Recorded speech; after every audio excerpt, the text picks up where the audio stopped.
three idiots on a podcast. Like, I don't know what I'm doing. Runs sucks.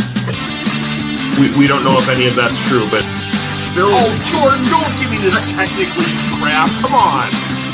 Got personal this week. Lots of stuff happened. Chad Berger, Brian Dawson, USD. Yeah, you're wrong. You guys do it in a really professional manner, and it's awesome. Ohio fans, welcome in Season 2, Episode 33 of the Howling Podcast, where we are mic'd up, nerded out, ready for some chaos this evening. My name is Jordan Decker. I will be joined by fellow co-host Mark Wendt and Chad Berger very soon. New friend of the show, Brad Newitt of Midco Sports stops by. Can't wait to chat with Brad this evening with the fellas. Full recap of the week. Look forward to what's ahead in Coyote Athletics. And as always, closing out the show with our Maloney Real Estate Eyecharts of the week and our Dairy Queen Player of the Week. Quick disclaimer, the opinions on this show are Mark, Chad's, and myself and do not represent USD or USD Athletics. On the social channels, you can find the podcast on X at HowlWithUs3, myself at JD6OP5, Mark at WDiamond605, and Chad at Chad Berger, BIRGER, at Chad Berger. On Facebook, welcome to those joining live on Facebook tonight. If you do not follow us over there, just search The Howling Podcast. Please like and follow our page to get notified of when we go live and other posts that we do. On YouTube, welcome in at The Howling Podcast if you're not over there. If you're watching on YouTube, please remember to smash that subscribe button tonight. And then Instagram, you can find us, _Howling_podcast. That's the socials. Whether you're joining on X, Facebook, or YouTube tonight, leave a question or comment for Brad, for us. We might get those on the screen throughout the show. As always, tonight's show is brought to you by our friends over at 19 Brewing Company in Vermilion. So before we get going, a quick word from our friend Katie down at 19 Brewing Company. Looking for a place where good beer meets better company? Welcome to 19 Brewing Company, Vermilion's first craft brewery and home to Coyote Legacy Blonde Ale. Brought to you by 2 USD alumni, Coyote Legacy isn't just any beer. It's a chance to give back to student scholarships while enjoying a refreshing blonde ale. With 12 rotating taps, a flavor-it-yourself seltzer, and homemade root beer, we have something for every Coyote fan. 19 Brewing Company. Good beer, better company. Now I'm going to bring in Mark and Chad. Welcome in, guys. Chad, I want you to know that I had the cheeseburger egg rolls at 19 Brewing Company last week, and they were absolutely fantastic. Yep. Fantastic. Absolutely fantastic. Mark, what did you have again? It was the pizza rolls? I don't remember what I had. I stole a couple of your cheeseburger egg rolls is what I did. So I had the pizza bites, which were fine as well. But hey, Jordan, look over there. It did happen. Exactly. Yeah. All right. Well, what else happened this last week, Mark? Last week's results. Softball played NDSU. We'll get into that later. We won't spend a lot of time on it, though. Men's golf was 8th at the Tiger Invite down in Missouri. Volleyball, spring volleyball, they played. We don't know what happened, so lots of stuff happened. Tennis was hosted Omaha for senior night, lost 7-0, and then went to St. Thomas today, and the same thing happened, 7-0 loss. Track and field was at Sioux City Relays. We'll get in a couple slides what happened there. A lot of great results, and we'll get you up to date as best we can there. I did get a volleyball update. It was good to play against other teams, hoping to continue to improve throughout the spring. Thank you. No more of a media response than that. Love it. Well, guys, I know basketball season's over, but we want to talk a little bit of basketball here. So we're going to welcome in new friend of the show, Brad Newitt. This is obviously from the Summit League tournament. He stepped over from doing a live shot and joined us over at the little hospitality room. And so, Brad, you remember that scene right there, right? You remember that picture? Boy, that one's escaping my mind. I would have loved to, though. It looks like a lot more fun than maybe what I was having between games. But good to join you guys tonight. I love what you guys do. I've had a chance to watch some of your episodes, and I usually do walk away at least smiling and laughing at the banter you guys have. So glad to be on and love to talk about basketball. Awesome. Well, we got tons of questions here, so we're going to fire them off. Brad, one of the biggest questions is obviously the transfer portal has drastically changed how college basketball at the Division I, Division II levels work, but especially in the Summit League. Where are we kind of at right now with all of that? Can you give us a high-level overview of kind of the transfer portal and the situation? Well, as it pertains to the Summit League, I mean, we are seeing this every season where basically the top 10 to 15 players in the Summit League are not coming back. I mean, they're getting plucked by higher level teams to go play there. And the players are, quite frankly, able to maneuver that, and they have the flexibility to move. We've seen that with the eligibility rules now, and the fact that you can transfer as many times as you want. These players have a great opportunity to benefit financially by going and playing at quote higher level schools, and they're taking advantage of that. And that's the way the system is orchestrated right now. And I don't know about you guys, but it makes it really tough to really dig into the fandom in the Summit League, because we're seeing so much turnover, right? Year after year, these rosters are just getting decimated in the off season like this. Maybe good for the players, like I said, because they're getting a chance to go play at that higher level. But I don't know about you guys, but as a fan of the Summit League, it's been tough to watch the last couple of years. Yeah, for sure. I mean, we've even seen it kind of transfer over this season to some of the Power Fours, where in women's basketball, Tennessee had 0 players. Iowa State, I believe, was down to maybe that was 0 as well. It's kind of crazy how that's the number of kids that are jumping into the portal every year. On that, obviously, Coach Amy this past season had to replace 13 players, either to graduation or transfer portal. I know you did a couple other games. I have a question later about the Air Force game and the 6-7 point that was scored there. But can you just give an overview of your thoughts on the job Coach Amy did with USD this season? Absolutely. I mean, I thought it was a tremendous second year for her. I think, the first season when she took over, she elected to keep a lot of the players intact. And I mean, obviously Grace Larkins was a huge talent to have there and was the anchor of their team. But, I felt like they just didn't have a lot of pieces to go around her. And I mean, they just totally had to overhaul everything this season. And this is kind of one of the beauties of the transfer portal, is it gives a coach the chance and the opportunity to really revamp your roster very quickly. With that said, though, just the fact that you can do that doesn't guarantee you success. And I think that's the thing that really impressed me about Carrie and what she did in this season, and her staff, was just that she was able to bring in so many different players from all over the place and mesh them together. They played great as a cohesive unit this year. And it was really for almost the entire season. I mean, they had a great non-conference. As much as it pains me, they went down and beat my alma mater in Manhattan, Kansas, and come on. No, I'm just kidding. That was a great win for USD. Honestly, I was actually super stoked when that happened, because the way it happened, it was awesome.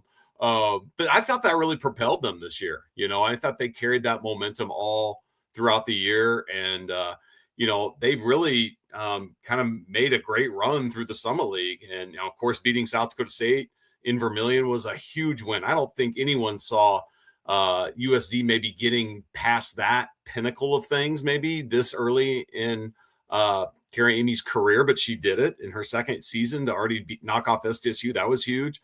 And then just to really have a good run with things through the conference season and even in the conference tournament. And then we saw what they did in the WNIT as well, and just carry the momentum. I thought it was just a tremendous year. Now the challenge is, can you replicate that after, again, you're probably going to have to revamp the entire roster again, pretty much. And Brad, what does this mean? We have a lot of turnover this year, 13 new players, right? But I know there's a lot of factors with depending on the team, depending on the players, but what does this mean from your conversations with coaches, maybe some players, maybe some high school players, with this new era in the transfer portal, and, USD brought in a lot of transfers. What does this mean for high school seniors looking to go to college? I feel like there's a lot of spots that are going to get filled with transfer students, both undergrad and grad. And there's a lot of high school seniors that might be not getting looked at. So in your experience, what you've been talking with coaches, what are you hearing on that front? There's a lot of, give and take with that. I think coaches are really trying to feel that out themselves. Like, how much do I go and spend time recruiting high school student athletes to play college basketball?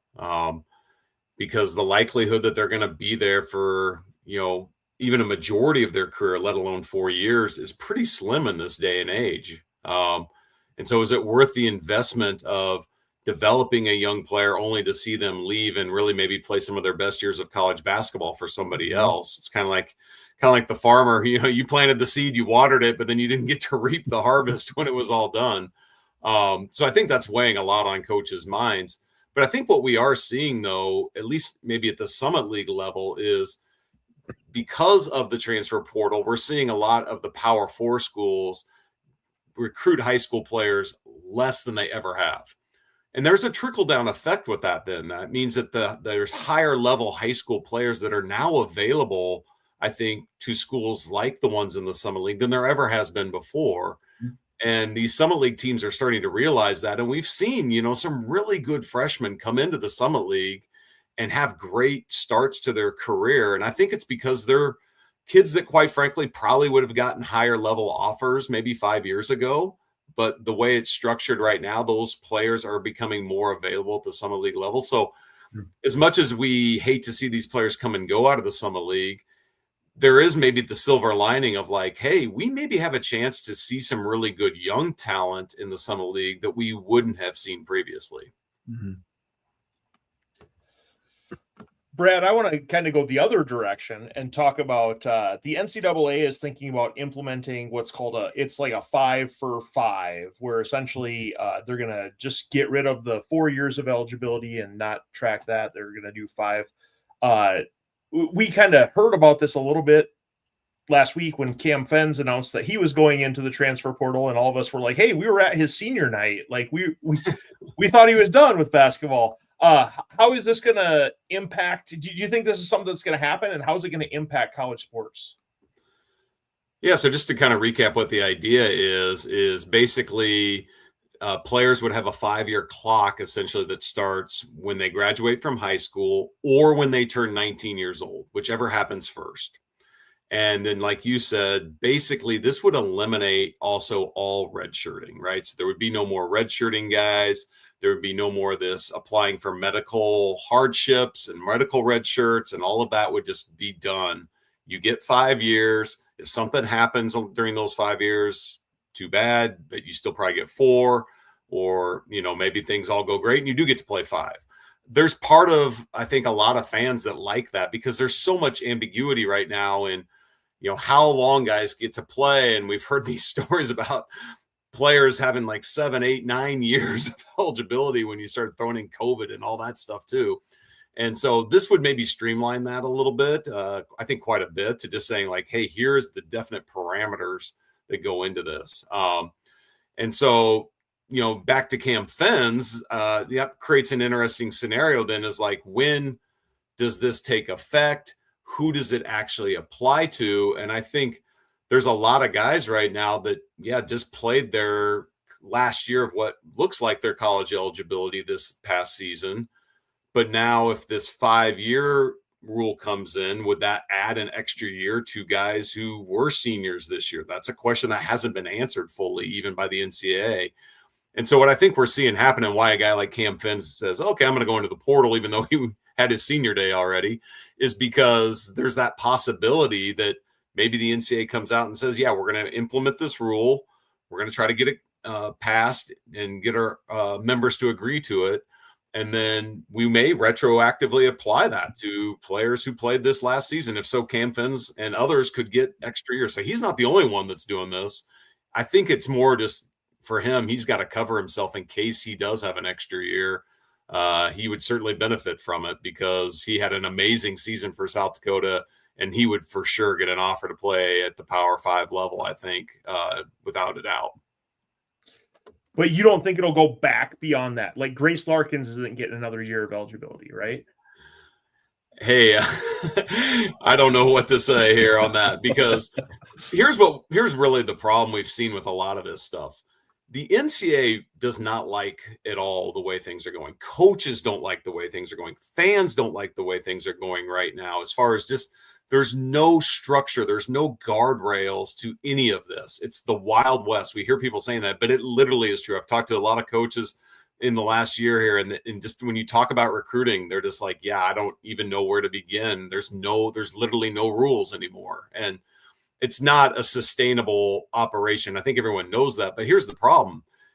Really, the last couple of years, every time the NCAA has tried to legislate something, there's been a court case that's been brought against them saying, hey, you can't do that. That's against the law. It violates, X rights or whatever. And the NCAA has lost a lot of those court cases, and they're getting tired of fighting them because it's expensive, and they're tired of losing them, right? And so the pullback has been, well, we're just not going to have as many rules. But I think that's the question is, can this pass? Can it hold up in a court of law as well? And I'm not a legal expert to try to gauge that, but I think that's the question. And then, does a player, for example, like a Grace Larkins, like, hey, I want another year too, and try to create a lawsuit against it? That'll be exciting. Well, she's in law school, so maybe she'll find a. Yeah, maybe she will. I think the thing that she'll run into, and this is why they're writing the rule the way it is they've added that age component. You notice, like I mentioned, it's high school or 19 years old. So that means, in essence, once you turn, 24, I guess you're still eligible. When you turn 25, you're not anymore. Mm-hmm. Yeah. So any sort of guardrails would be welcomed in my. It would be. Yeah. So, Brad, I mentioned earlier, you and Jay Elson went viral here this past season, especially on Instagram. I was in the millions of views last I saw it. USD women versus Air Force in the SCSC. Vermilion Public Schools were there. It was a weekday afternoon game. You and Jay Elson called it brilliantly. Was there any worry that maybe when she hit the 67th point there on the free throw that the kids weren't going to react the way they did? Well, let me frame a couple things with this game. First of all, I saw the game on the schedule, and they asked, hey, can you do this Air Force game? It's going to be the first game of the year. I'm like, yes, I would love to do that. Military Academy, this sounds great. I assumed it was going to be a 7 p.m. game, like all, weekday basketball games are, right? And I'm a high school teacher at Lincoln High School. And then I got an email about a month before the game, and they're like, just so you know, this game is going to tip at 11. Are you still good to go with this? And I was like, oh, okay, well, I'm going to take a day off of school. But the more I thought about it, I'd like to do this game. This would be a fun one. And I'm really glad I did. It was a blast.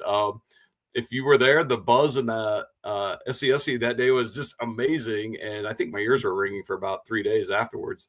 The whole 6-7 thing, I knew it was coming. I didn't know exactly what the kids were going to do. I mean, I figured there'd be some reaction, but to see it happen the way it did was crazy. And I think part of it was just because, like, we were like one of the first games of the year. And so it got out there. And then I think it just kind of caught on because a lot of other programs were doing similar things. And I'm not a big Instagram person, but my son in college is, and he sent me a text like a week after the game. And he's like, Dad, do you realize how many views that 6-7 thing has that you guys did at the USD women's game? I'm like, well, what? No. He goes, it's in the millions of views. And it's blown away anything we've ever done with social media on Midco. And what do you know? That's kind of crazy that's what it ended up being.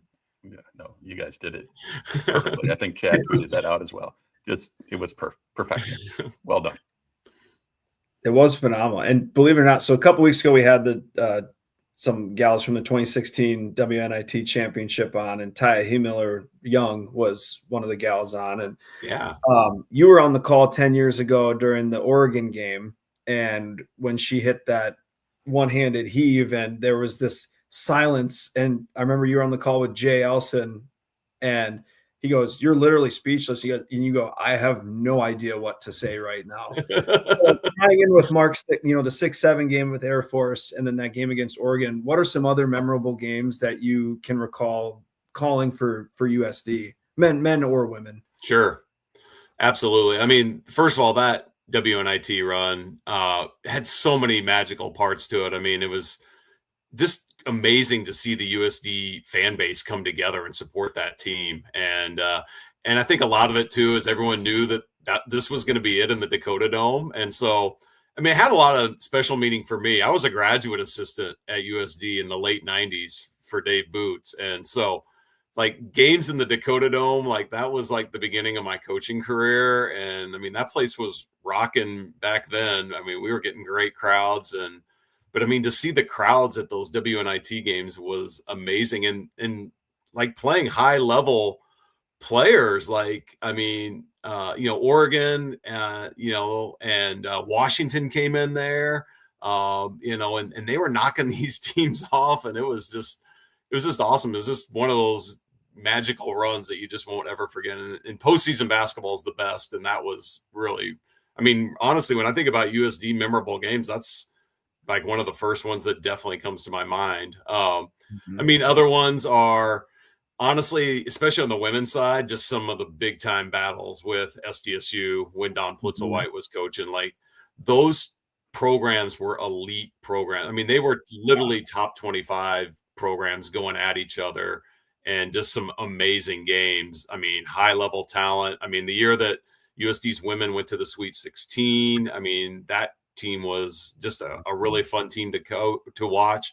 Her coach, and then even the year, and a lot of people don't talk about it because the dang NCAA tournament got canceled, of course, was the COVID year. I mean, that group was also super special as well. So those would be the ones I think about on the women's side. On the men's side, I mean, the years when Craig Smith had it going, and Matt Mooney, who honestly, if I was going to pick, maybe 2 or 3 players that I've really become close with in broadcasting, and as a broadcaster, you don't always get close with the players. I mean, if I get there before a game and a guy's out there shooting, I love to go out and talk to him, rebound for him. And Matt Mooney was always out there early when I would get to a game. And so me and him really hit it off. And I actually really got to know him really well. So it was really cool, like, seeing his career at USD and covering his games. And then, when he went to Texas Tech, Jay Elson and I actually drove to the national championship game in Minneapolis, really just to go watch Matt play. I mean, that was amazing. So, yeah. How high were the seats, or how low were the seats? We've got ones in the lower bowl, but like, good. We were so far away though still, because it was like we weren't in the stands that were around the court. Like, we were like, if we had these seats for a Vikings game, would have been awesome, but for the national championship game, we were still felt like you're a mile away. But it was cool to be there, and awesome. I've had the blessing to go to a lot of Final Fours over the years, but that one was really special. And knowing, like, just having that relationship with Matt, like, Jay was texting with Matt on the way up there, and he was responding. It was like, that's really cool. Like, we're communicating with a guy who's about to play for a national championship was pretty sweet. So, Brad, I knew that you were at USD. We got a couple comments here from people watching out there, just saying "Go Yotes." But what were some of the memories that you had? Who was on the team when you were a GA under Dave Boots, and what were some of your memories kind of from being in that position?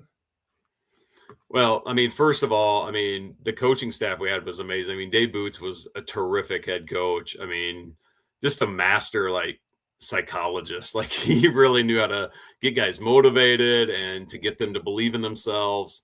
I learned so much from him about that side of the game. And then Shane Murphy was our full-time assistant, and Shane and I went on to coach for a decade together at the University of Sioux Falls. So talk about guys that, I had a ton of respect for and enjoyed being with.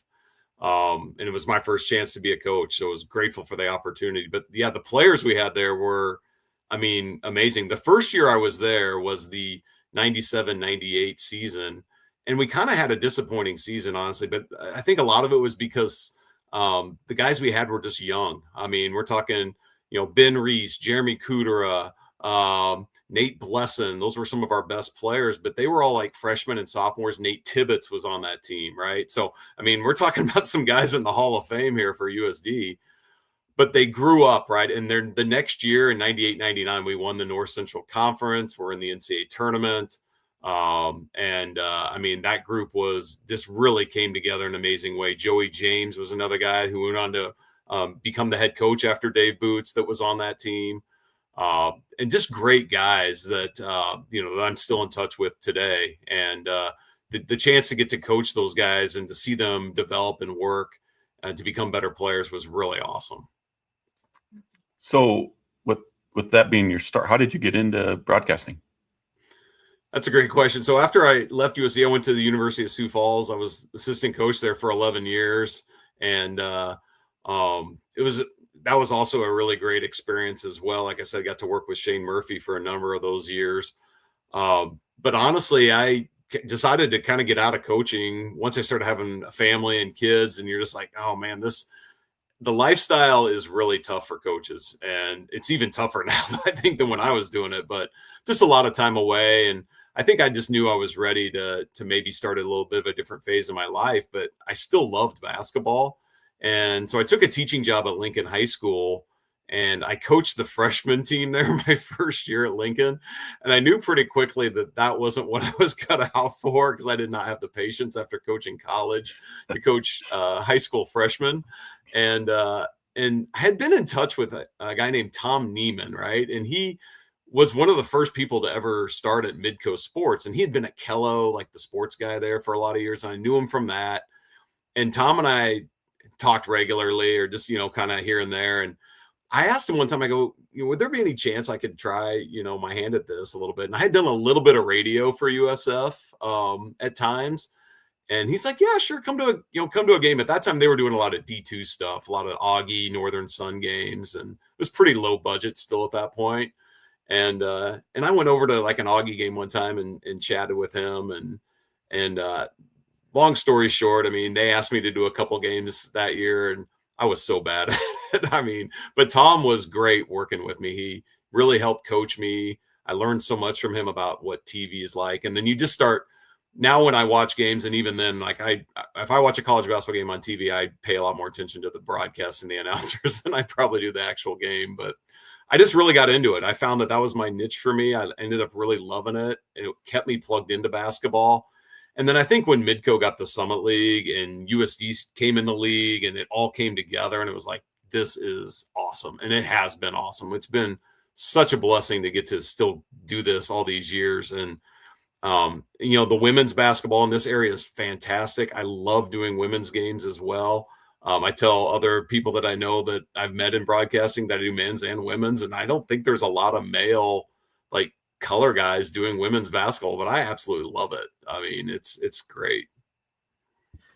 You do a fantastic job. So I would say that. Thank you guys. I mean, it's something I just love. I think that hopefully comes out when I do a game.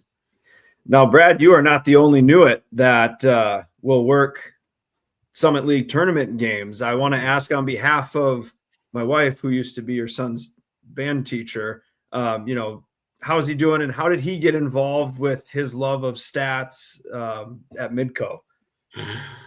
Oh man, you're gonna bring some tears to my eyes here. So my son Sam, I mean, we have a really special bond for a lot of reasons, but honestly, basketball might be one of the most strong bonds between us as a father and son. And it's not that he ever played. He never enjoyed playing basketball. I tried to get him to be a player. I mean, as a dad and a coach, everybody wants that out of your son. You want your son to be the star basketball player. And he never bought into it. And I knew enough after coaching that it wasn't going to do any good for me to force it on him. But I did take him to a lot of games when I was broadcasting. You mentioned those WNIT games. I remember taking him. He would have been like 9 or 10 years old to all those games. And he just ate it up. He loved being at the games with me. And when I first took him, he was just a little kid, like I said. And I would have him like run and go get the stats for us during media timeouts. Like I'd introduce him to the SID, and I'd tell the SID, hey, this is my son. He's going to be right here. Give him a printout. He'll run him over to us. And the SIDs were just awesome with him then. And that just all evolved as he got into middle school. And he started doing a little bit more to help us. And then by the time he was in high school, like he was literally doing what the position is called talent stats, and basically sitting next to us at games and like handing us stuff. And there were some times he couldn't make games and he would still do it like remotely, like on Google Docs and stuff. And yeah, I just started bringing him to as many games as he could get to. And yeah, even he's in college now. He goes to Kansas State. He's a sophomore. He was home for Christmas break, came with me to like 5 or 6 games. He's come back every year for the Summer League tournament. And now he gets paid to be there. So he loves that too. No, thanks for sharing. I always like seeing him, and he was always writing stuff down and just continuing writing stuff down and just handing you guys notes as you guys are broadcasting. He makes us sound a lot smarter than we are. That's for sure. I know Sam did a few games for us, a few high school games for us over at Midwest Sports Plus this year. And I had to tell him, I'm like, Sam, don't do too good of a job because the rest of us are who they're going to get the rest of the season. So kind of like tone it down a little bit. But yeah, he's amazing at what he does. Yeah, he loves the sports production. In fact, at Kansas State, they hire a lot of students to do things down there. He just actually worked a 13-inning baseball game today. I was texting him, and it was almost 5 hours, but I mean, he's gotten to produce some women's basketball, some volleyball down there.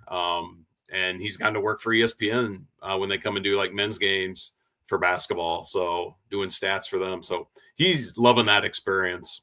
That's awesome. Well, Brad, we did have one viewer comment or question here. Do you think they'll ever go with only one transfer for the whole career?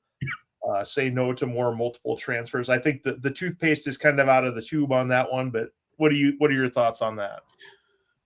From what I've read about legally, I don't think there's any way. I think as soon as they put something like that in, it would go to a court case against it. And I think the grounds they would stand on is that they're trying to make this like, hey, these are college students. There's no law that says, you can't go enroll at college A your freshman year, transfer to college B your sophomore year, transfer to college C your junior year, right? And so to restrict that for someone on an athletics basis, they would say is probably against the law. I think the only way that could change is if they, you hear people talking about, could these college athletes basically become unionized, have like collective bargaining, a lot like what we see in all the pro leagues, then you can institute some of those rules, but the athletes would have to agree to signing into that ahead of time. Sure. Good. Well, this is awesome, Brad. We could probably sit and talk for another half hour if we had time, but like we got a bunch of other stuff we got to cover here. We would love to have you come back on next fall sometime and do like maybe a season preview show or something. Sure. Does that sound good? Absolutely. Yeah. I really do this pretty religiously in the summer. Is I go watch almost all the local D1 and D2 teams practice if I can. The D2s don't do a lot in the summer. But if they have open gym, I'll try to go over there just because it helps so much with the roster turnover to see these new faces, talk to the coaches. So, I try to do that every year, get down and watch them practice, at least get to see who these, because I have a lot of homework to do before we get going. But yeah, let's touch base in October and early November. I'd love to do it. Yeah. And if the three of us are ever doing a barbecue out in my front yard again, you're welcome to stop by again and visit with us. 100%, man. I'm in the T area a lot with my son's taekwondo, so I'll be looking you up. Awesome. Well, thanks so much for joining us today, Brad. We appreciate it. It's been awesome. Thanks, Brad. That was awesome. All right, take care, guys. Have a good one. See ya. Oh, that was great. All right. Well, I've got my fill of information here, guys. I feel like I know more now than I did 33 minutes ago. That was so informed. Like really good. That's awesome. Yeah. But hey, we do have some Yotes stuff to talk about. So Mark, news and notes. News and notes, as we've been saying, Calling All Yotes is coming up here very shortly. Actually, the online bidding is open right now. Whoever's bidding against me on a certain number needs to stop. It's not me, I can tell you that. USD Family Day, April 25th. Still no word. If we can tailgate, I'm just going to. So maybe join me. Yep. Season tickets. If you have to buy a ticket to attend a sporting event, they're for sale at goyotes.com right now. Football, volleyball, and men's and women's basketball. And Chad, do you want to handle this last little bullet point? How can you help us? Well, I was just, we're kind of wrapping up our season 2 here, going into season 3. There's lots of different things that we can do. If you really enjoy watching the show, if you enjoy getting your coyote information, your coyote fix every Sunday night, couple things you can do. Number one, go out and follow us and subscribe to our channels on social media.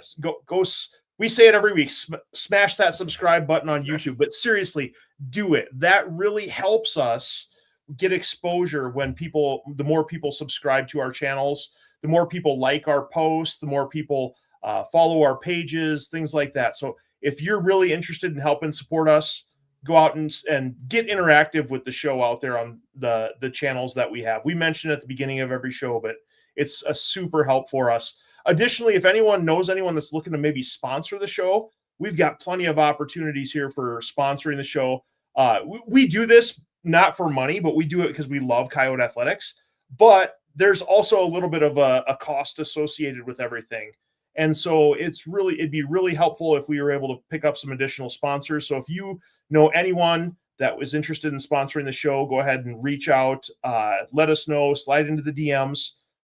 Let us know if, who we should contact, and we'll sit down. I'll eat lunch with anyone. I eat lunch every day. I'll eat lunch with anyone, talk it over, tell you a little bit about what's going on, and we'll be happy to entertain those. So that's a couple of ideas I had. I don't know if you guys have any other ideas. No, that's well said. Well said. I know we figured out this season that having guests on, people don't tune in to watch us necessarily. Maybe towards the end of the show they do.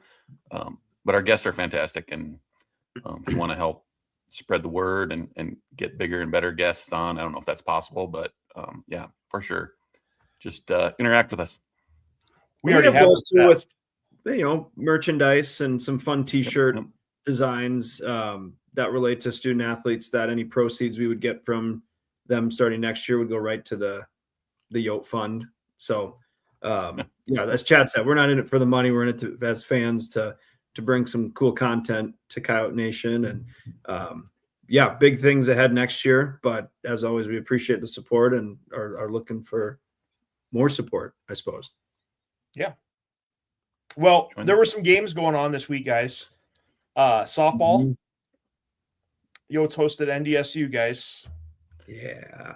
Game one was probably the most competitive of the bunch. Madison Evan pitched a complete game, had 9 Ks. Yotes led 2-0 going into the top of the third, which will be a theme here throughout the series. And just no, I'm a game ahead. Not in this one. Not in this one. Yeah. Game 2 is seared into my brain, is what happened here. So yeah. Yotes dropped this one 4-0 or 4-1. Sorry. I'm really off my game right now. I'm gonna shut up. Mark, I have something for you here. Ready? 68% of our viewers can read.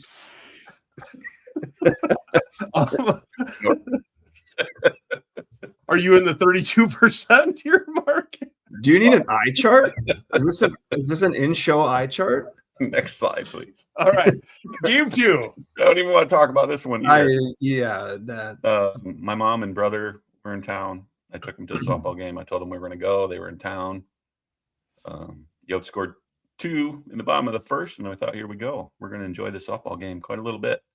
NDSU scored the next 21 runs, resulting in a 3-touchdown score. 21-2 is the final. I was going to go back and look and see last time something like that happened to the Yotes, and I don't want to know.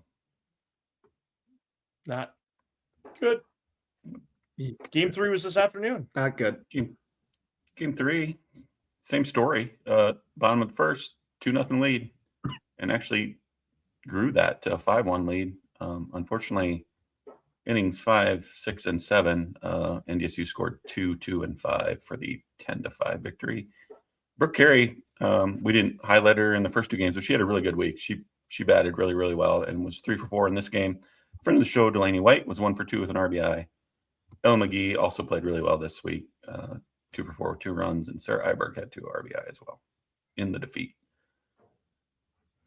Yeah, so rough week here for the Yotes. We bring up the Summit League standings. Last week, the Yotes were kind of right in the middle. Dropping 3 to NDSU is not good. NDSU had not won a Summit League game before this week. And so that moved North Dakota State up into the 4 spot, moved South Dakota down into the 6 spot. And we found out that how many teams make the Summit League softball tournament? 6. Jordan, you looked this up. 6 teams make it. So right there at 2-7 right now. Got to get some victories coming up for the Yotes. Need to get some wins. Yeah, as Chad said a couple times in previous shows, lots of room for improvement. So. Yeah. Speaking of room for improvement, tennis was also in action this week, and they had senior day on Friday against Omaha and got swept in this one. 7-0 loss here. You can see the individual scores here. I mean, I don't know how to describe it, guys. It was not good. And then Sunday went up to St. Thomas and played St. Thomas and also got swept again. 7-0. So you can see there's 6 singles players. Each one of those counts as 1 point. We've mentioned this on the show previously. The doubles, whichever team wins 2 out of 3 in the doubles, ends up taking that point as well. So both St. Thomas and Omaha kind of swept up on the Yotes here over the weekend. And so you can see the Summit League standings here. The top 4 teams make the playoffs for tennis. And so things are not looking promising right now. The Yotes are 1-4. I haven't done the math to see if they're mathematically alive right now. But there is 1 match left. It's against Oral Roberts for the Yotes. And so I'm not sure, even if that one is a victory, if there's any chance of getting into the top 4 seed. I have no clue. So probably not great, but it was fun kind of getting to know Coach a little bit and getting to know some of the young ladies. But yeah, not looking great. We'll keep you posted with everything over the next couple weeks here. Coach will get it straight out here as the years go by. Yep. Yeah. All right. Jordan, did we have track and field? Yeah, we had a snooze button classic. I love the name. That was on Wednesday, April 8th. As we've mentioned throughout indoor and outdoor season, all the results are on goyotes.com, full breakdowns. But USD earned 14 event titles at the event. Brandon Vanderslice, PR in the outdoor shot put. And yes. Thank you, studio audience. You'll hear his name possibly coming up in a couple slides here. Kenya Harris won the triple jump. Her jump, 9th all-time at USD. Bree Dunn won the 400. Yes. Bree Dunn won the 400-meter hurdles. Her time was 7th all-time at USD. Again, all results at goyotes.com. That was the snooze button classic. Then we had the Sioux City relays in Sioux City, Friday and Saturday. Everyone loves Sioux City. Great town, great little city, right? USD earned 16 event titles at the Sioux City relays. Brandon Vanderslice won the outdoor shot put. His throw, 4th all time at USD, and he placed 3rd in the discus. Both PRs, and the discus was 10th all time at USD. Are you kidding me? That's my goodness. Delaney Smith won the women's hammer. That throw was a 3rd all time mark at USD. Berkeley, England. Sorry if I mispronounced that. England swept the women's 400 and 800 meter runs. And then Kaylin Harlan won the men's pole vault, another top 10, 6th all time at USD. As the slide says, many more wins and many more solid performances and results, all on goyotes.com. I highly suggest checking out the track and field articles because they're crushing it. They crushed it indoor. They're crushing it outdoor. They've been having a tremendous season. One thing I would say about Sioux City, it is north of the belly button, so that it's got that going for it. I don't know what to say. I have no comment. I think we're gonna have to probably clip that where you said we're at the Sioux City relays, which took place in Sioux City. Like where else would it be? I was just, I don't know. That's all right. I feel like Tommy Boy saying that, like, I don't know. Well, speaking of basketball, guys, like we talked some basketball with Brad Newitt earlier but some of the recruiting that's going on right now, we don't know really anything, but we do know that there are some websites out there that are saying we're doing awesome stuff. 247 24/7 women's basketball recruiting here. Tell us about this one, Jordan. Yeah, so if you're watching this and you're Yo fans, highly suggest checking out 24/7 Sports. You can look at USD women's basketball. The class of 2026 commits overall rank as 22nd in the country. I didn't get a chance to look, but there are some Power 4 teams that USD is ahead of right now for this class of 2026. So just a reminder, we've got ACB, we got Ashlyn Carlo Blount from Pine Ridge, South Dakota, Makapialuta. She's coming in, phenomenal basketball player. We got Livy Downs as a guard out of Mankato West. Natalie Ramsey is a guard / forward from Liberty High School in North Liberty, Iowa. And then Rowan Jacoby is a forward out of Springville, Iowa. And there's some size and there's some shooting and there's some physical toughness coming in with this incoming freshman class. So just a credit to the coaching staff. And I'm keeping track of 27, 28, and 29 offers out there, and it keeps getting better. So great job by the coaching staff. And yeah, this year is phenomenal. The top 25 right now recruiting class coming in. Yeah, and that slide is a couple days old. It didn't even include Ashlyn Carlo Blount. Correct. In that ranking. So I mean, just really, if nothing else, they can recruit. Wow, that's impressive. Really impressive. Looking for the perfect game day treat? Swing by Dairy Queen of Vermilion, Hartford, and Del Rapids. Whether you're celebrating a big Coyote win or just need a pick-me-up, nothing hits the spot like a blizzard treat, a classic DQ cone, or your favorite signature stack burger. From after-school stops to post-game celebrations, Dairy Queen is the place to gather, refuel, and treat yourself. Stop into Dairy Queen of Vermilion, Hartford, and Del Rapids today, because every day is a little better with a little DQ. Guys, we always do our Dairy Queen Player of the Week, and Jordan Decker this week, our Player of the Week is?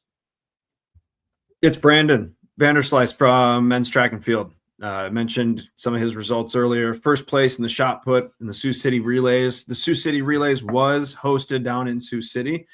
60 foot, 6 3/4 inches in the shot put. First place in the shot put at the Snooze Button Classic, 58, 10 3/4. Second place in discus at the Snooze Button Classic, 169 feet, 6 inches. And then he got third in the discus at Sioux City Relays with 170 feet, 10 inches. So congrats to Brandon. There's a tremendous story by Zach Borg on Midwest Sports that we can repost on Twitter and Facebook, but great story on him.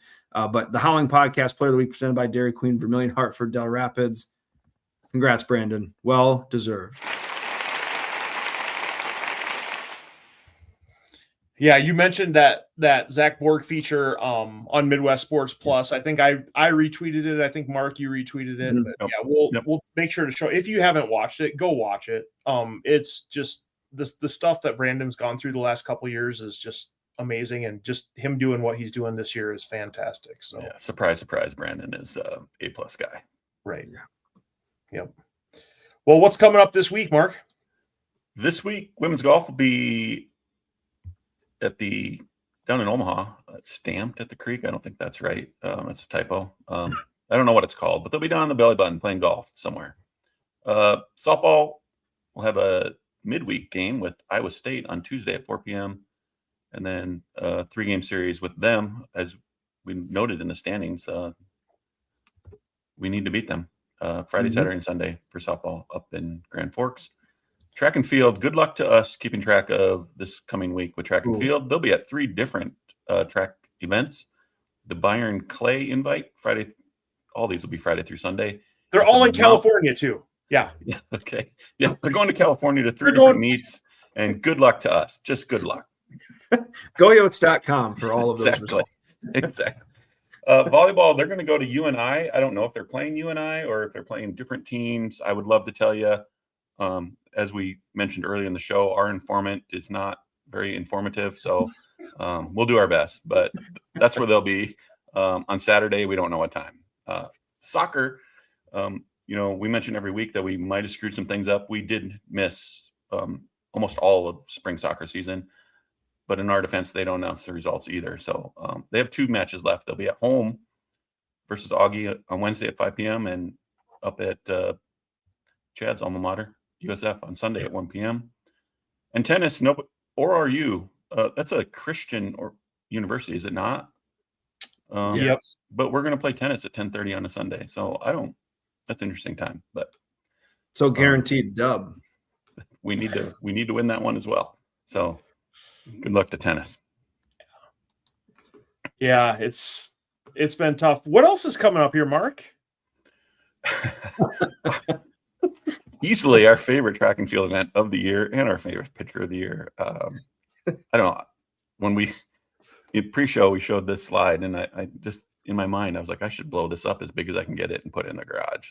Mark, for those not watching and only listening, no one is only listening, Jordan. You have to watch. I want you to describe what is happening. We're no longer on Spotify, so everyone is watching this show right now, and you can see what's happening to that poor dog. So,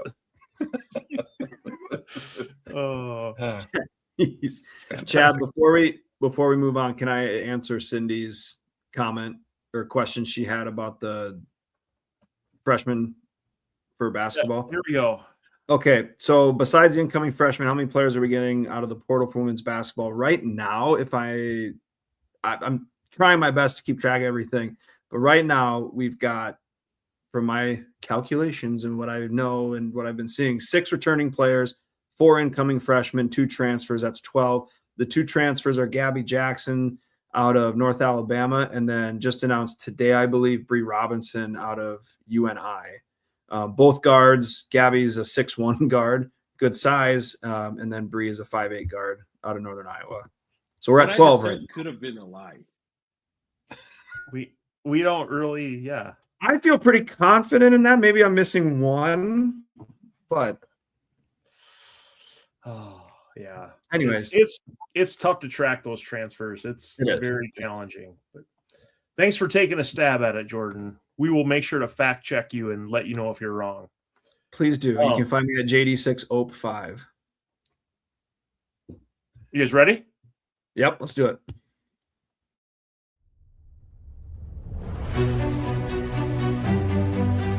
And that's just what they wanted to do there. And all things considered, again, as you see the Eyechart cardboard cutout, how appropriate. Through the review, the Eyechart made its way to the video board. It really injected some energy.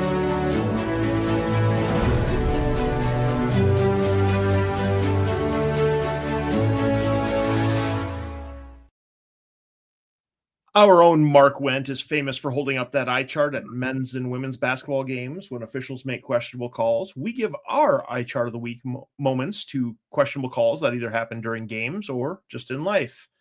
As always, the Eyechart of the week is sponsored by Maloney Real Estate. Buying or selling a home can feel a little like game day. Exciting, stressful, and you really want the right team on your side. That's where Maloney Real Estate comes in.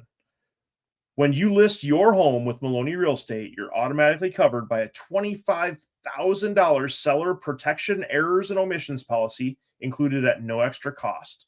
And here's the kicker. That coverage lasts for 180 days after your home sells. It's peace of mind you don't usually get in real estate, and definitely not just a sign in your yard. Maloney Real Estate, more than just a sign in your yard. And guys, I kind of wanted to put, there's a sign, right? There's a lot more going on than just that sign in the yard. Yeah, and that particular sign now has a sale pending draped over it as well. So the 2 Maloney Real Estate signs I've seen in Vermilion, with their sale pending or sold. So it's just what a lot going on, more than a sign in your yard. A lot of happy families. Well, this past week, we gave our Eyechart of the week moments. Mark, you spent hours upon hours just taking and making clips of the video to post onto the social media, crafting a well-worded Twitter poll. and we posted it on the X, and Elon screwed it up. Even though we had more than 5 votes given by just the 3 of us, X or Twitter only logged 5 of our votes for this past week. So usually we get tens of thousands of votes for each week, and this week Twitter screwed it up. So this just proves that I don't vote for myself, just so everyone knows. Well, Gino getting 0. It's a mess. It's a mess. Let me tell you what. So we don't really know what happened, but Mark, we'll just give you the win. Mark, go ahead. Give us your iChart of the week. Well, thanks. My iChart of the week is going to go to, it should go to Elon for screwing up his Twitter polls. But I want to give it to Major League Baseball. I've been a lifelong Pittsburgh Pirate fan, and 90% of the time I'm rooting for a team that's losing 100 games, almost without fail. For a long time there, Pirate fans were just like, can we get to 500? That would be our World Series if we could get to 500. This season, the Pirates spent money. They have great players, and they're doing fairly well. They won 2 out of 3 in Chicago here. They're going to be good. The problem is, in past seasons where I've paid for the one team MLB package to watch the Pirates, now we're not behind one paywall on MLB TV. We're behind 2. I have to be an ESPN, whatever their big package is, an ESPN Premier, or I don't even know what it's called. I haven't scripted it. That's step 1. And then step 2 is subscribe again to Major League Baseball TV in your team you want to watch. I don't know. If you're trying to grow the game, this feels like a bad way to go about it. And unfortunately, the Pirates are really good, and I'm going to end up breaking down and doing this probably. But for the time being, MLB baseball behind 2 paywalls. Get my iChart of the week. Jordan, you're next. Me? All right.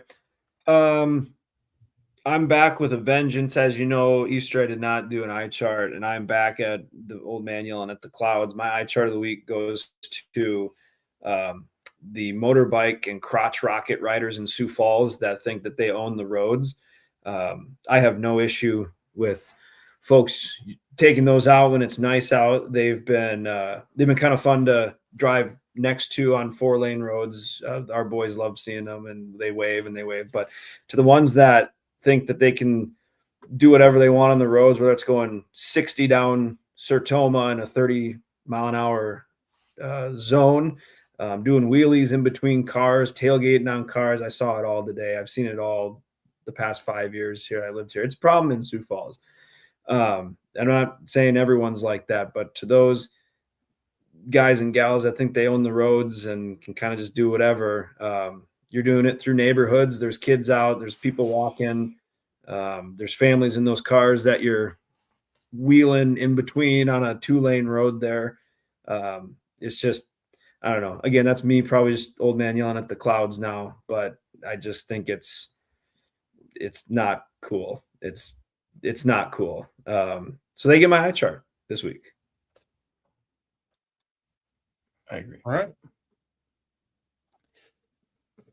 Well, my iChart of the week this week, I had a tough time coming up with one, but I'm going to go back to people on social media who like to make claims that they are amazing and that we'll call these people trolls maybe. Maybe someone would say, oh, this level of basketball is terrible. I played back in the day. I could crush these people. There were lots of tweets like that. Every time I see one of those tweets, I always kind of pull up the person's profile, and they usually have less than 80 followers on their account. It's like, guys, be positive out there, right? Don't just go out and bash other people and other events and other circumstances. I don't know. Just people being negative on social media. Get my iChart of the week. And usually they'll post from numerous accounts within a minute of each other too. Oh yeah, definitely. They've got 3-4 burner accounts that they're posting from. Yeah. and then I got to try to block all of them. It's not fun. I think probably 40 of the 75 or 80 followers they have are each other. Right. That they just, yeah, it's annoying.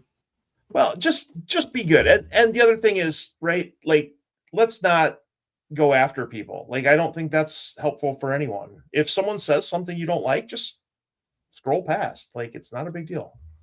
I don't know. I feel like we've had this talk multiple times, but we did earlier this year, and that's where I mentioned, like, I don't mind blocking people. You can still see my tweets, just your stupidity can't reply to it anymore. Well, one of the unfortunate side effects that sometimes people have with people tweeting negative things at them is they get some mental health issues. And if you're having any issues, go ahead and call 988 Suicide and Crisis Lifeline. No judgment, just help. You can call, you can text, you can chat. There's help out there. Go ahead and reach out for help if you need it. I don't know if there's anything else you guys want to say about that. Yeah, no, use it if you need it. We need you around. Yeah. Thanks to our sponsors, 19 Brewing Company, DQ of Vermilion, Hartford, and Del Rapids, and Maloney Real Estate, more than just a sign in your yard. As always, our show is produced by the Wakanda Peach Company, LLC, out of Burbank, South Dakota. I'm sure we messed up on lots of stuff tonight. Special thanks to Brad Newitt for joining us. It was awesome. For Jordan Decker, for Mark Wendt, I'm Chad Berger. Until next time, go Yotes. Go Yotes. Good night, Vermilion.